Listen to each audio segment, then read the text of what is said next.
बंगाल का police headquarter. Inspector अभय से police commissioner Vasu Chatterjee कहते हैं, देखो अभय, तुम मेरे सबसे फेवरेट कॉप हो।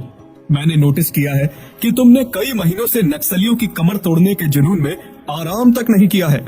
मैं चाहता हूँ कि तुम कुछ दिनों के लिए ब्रेक लेकर देवगढ़ जाओ। इंस्पेक्टर अभय ने कहा, देवगढ़? लेकिन क्यों सर? और मुझे आराम की कोई जरूरत नहीं है, मैं पूरी तरह फिट हूँ। कमिश्नर चटर्जी ने कहा, देखो अभय, देवगढ़ टी स्टेट के ओनर ठाकुर कमल नारायण मेरे बहुत पुराने मित्र हैं। उनके बहुत एहसान है मुझ पर। वो इन दिनों परेशानी से गुजर रहे हैं। उन्होंने मुझे चिट्ठी भेजी है और बताया है कि उनके फार्म में पिछले कुछ दिनों से बहुत ही अजीब ढंग से लोगों की मौत हो रही है। उन्होंने यह भी बताया है कि इन मौतों का सिलसिला बढ़ता ही जा रहा है, इसलिए उन्होंने मुझसे कातिल का पता लगाने के लिए मदद मांगी है। इंस्पेक्टर अभय ने कमिश्नर की बात को रोकते हुए कहा, लेकिन सर, देवगढ़ तो यहाँ से बहुत दूर है और वहाँ तो कोई पुलिस चौकी भी नहीं है। कमिश्नर ने अपनी बात को आगे बढ़ाते हुए कहा, इसलिए मैं तुम्हें वहाँ कुछ दिनों के लिए ही भेज रहा हूँ।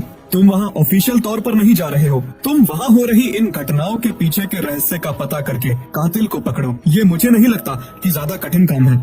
मैंने तुम्हारे साथ जाने के लिए 3 सिपाहियों को भी कह दिया है और इस बहाने तुम्हें एक हिल स्टेशन का वेकेशन भी मिल जाएगा। अभय ने कुछ सोच कर कहा, ओके सर, तो मैं आज ही देवगढ़ के लिए निकलता हूँ, लेकिन आपसे एक रिक्वेस्ट है, मैं वहाँ अकेला ही जाऊंगा। कमिश्नर ने कहा, ठीक है, जैसी तुम्हारी मर्जी। इसके बाद इंस्पेक्टर अभय देवगढ़ की ओर अपनी कार लेकर निकल जाता है। आधी रात का समय हो चुका था। एक सुनसान रास्ते पर इंस्पेक्टर अभय की कार तेजी से गुजर रही थी। तभी एक कच्ची सड़क पर कार आकर रुक जाती है। इंस्पेक्टर अभय ने खुद से कहा, ये क्या, ये सड़क तो खत्म हो गई। ये तो कच्ची सड़क है, लगता है यही देवगढ़ जाने का रास्ता है। इंस्पेक्टर अभय ने कार से उतरकर इधर उधर देखा तो उसे सड़क किनारे एक पुराना बोर्ड लगा हुआ दिखा, जिस पर लिखा था देवगढ़ 35 किलोमीटर।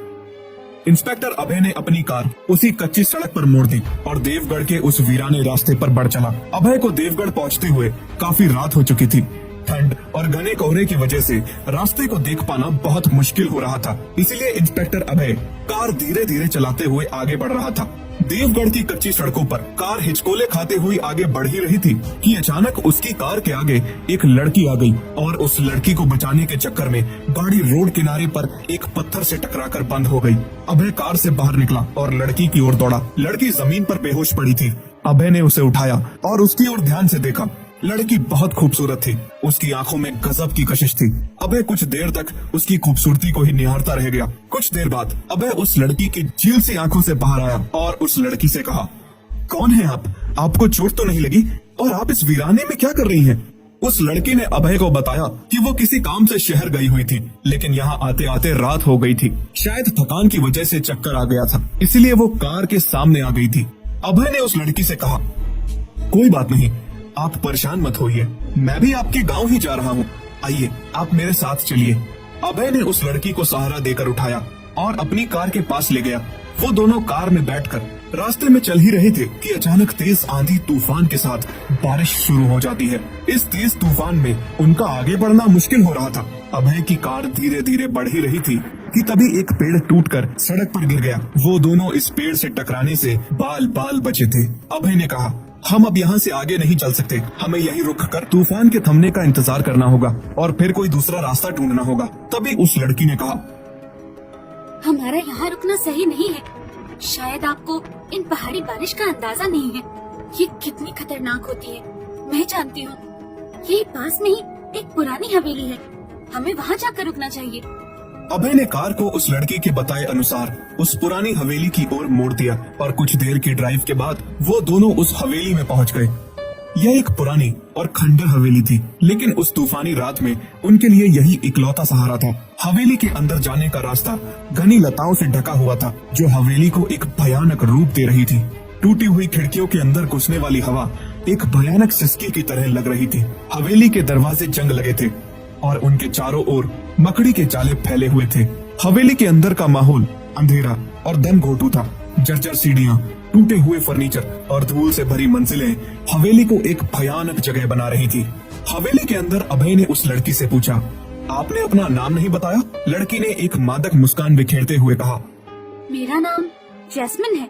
अभय ने कहा, जैस्मिन बहुत ही प्यारा नाम है, जैसे आपका नाम है वैसे ही आपकी महक है।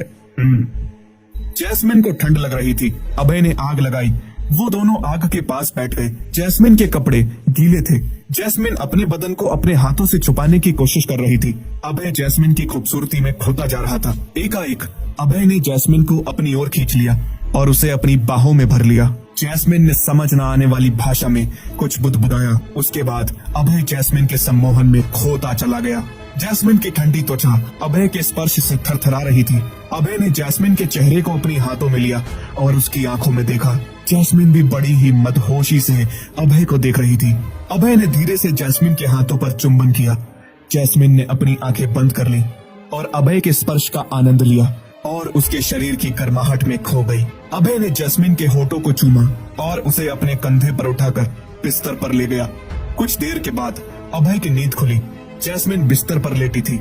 उसके चेहरे को उसके लंबे काले बालों ने ढक रखा था। अभय ने जैस्मिन के चेहरे से बाल हटाए तो डर के मारे उसकी आंखें फटी रह गई। अभय जिस खूबसूरत चेहरे को देख रहा था वो अब एक डरावना रूप ले चुका था।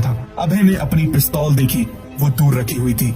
वो उसे लेने के लिए बिस्तर से उठा, लेकिन वो पूरी ताकत लगाने के बाद भी बिस्तर से उठ नहीं पा रहा था। उसे जैस्मिन ने पकड़ रखा था। बड़ी ही अजीब आवाज में जैस्मिन की हंसी उस हवेली में गूंजने लगी थी। जैस्मिन ने अभय के शरीर में अपने बड़े बड़े नाखूनों से कई बार वार कर उसे घायल कर दिया था। चोट लगने की वजह से अभय का शरीर पैरालाइज हो चुका था। वो मकड़ी के जाल में फंसे किसी पतंगे की तरह केवल तड़प रहा था। जैस्मिन अपने दो मुंहे सांप नुमा जीभ निकालकर लपलपाती हुई अभय की छाती पर बैठ गई। इस समय जैस्मिन बहुत डरावनी लग रही थी। उसने अभय को अपनी नुकीले गंदे दांतों से कुछ जगह काट दिया और उसका पूरा खून पी लिया। रात 3 बजे जैस्मिन दौड़ते हुए अपने घर में घुसती है। ठाकुर कमल नारायण की आंखों में नींद नहीं थी। वो जैस्मिन के इंतजार में बैठे हुए थे। कमल नारायण ने देखा जैस्मिन का चेहरा पूरी तरह से खून से सना हुआ था। उन्होंने जैस्मिन को आवाज देकर रोका, लेकिन जैस्मिन ने जैसे ही पलटकर उनकी ओर देखा वो उसका भयानक रूप देखकर बहुत डर गए और कुछ बोल न सके। जैस्मिन ने अपने कमरे का दरवाजा बंद कर लिया। ठाकुर कमल नारायण जान चुके थे कि आज फिर जैस्मिन ने किसी को मार डाला है, लेकिन वो चाहकर भी ये सब किसी को बता नहीं सकते थे, क्योंकि वो अपनी बेटी को बचाना चाहते थे।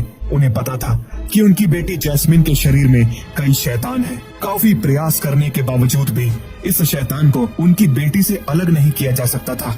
आखिर जैस्मिन के शरीर में किसका कब्जा है और वो केवल जवान लोगों को ही क्यों मारती है? क्या है इस रहस्य की हकीकत?